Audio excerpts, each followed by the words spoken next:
We're about 2 weeks away from all hell officially breaking loose in the combat sports world, if it hasn't already. You've probably heard a thing or two about unbeaten boxing legend Floyd Mayweather 490 boxing taking on UFC lightweight champ Conor McGregor 213 MMA 91 UFC later this month.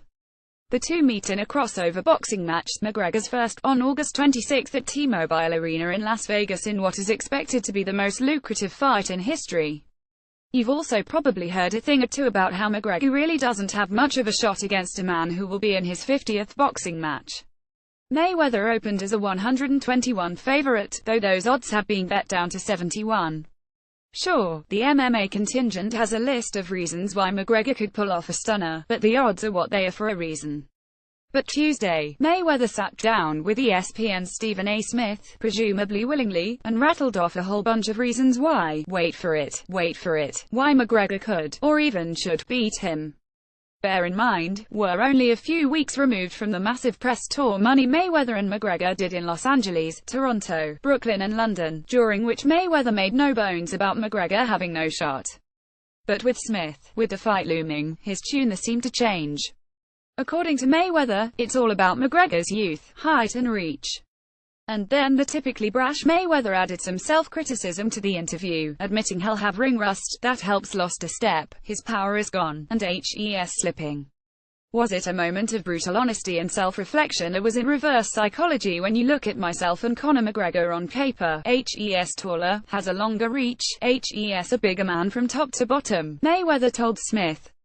HE's a lot younger. I've been off a couple of years, and am in my 40s. So if you look at everything on paper, it leans toward Conor McGregor. Mayweather is coming out of retirement for the fight against McGregor. It will be his first fight in nearly 2 years, since a unanimous decision over Andre Berto in September 2015. Before that, his mega fight with Manny Pacquiao was a lackluster decision win for him in May 2015. McGregor won the UFC's featherweight title in December 2015 with a 13-second knockout of Jose Aldo. Then he had a pair of welterweight fights against Nate Diaz, a submission loss and majority decision win in the rematch, before going after the lightweight title. In November 2016, he stopped Eddie Alvarez to become the first concurrent TRO division champ in UFC history, though the promotion stripped his featherweight belt 2 weeks later, leaving him to move forward at lightweight. But he hasn't fought since then and instead focused on the birth of his first child, and going after the mega fight with Mayweather. A win over Mayweather obviously would be monumental, and might even necessitate a rematch, meaning the paydays would be off the charts for all parties involved a second time. I'm not the same fighter one was 2 years ago, Mayweather said. I'm not the same fighter one was 5 years ago. I lost a step. A fighter like Andre Berto isn't even supposed to go the distance with Floyd Mayweather. But remember, I was 38. It's obvious I'm slipping a little bit to even let a fighter like that go the distance with me.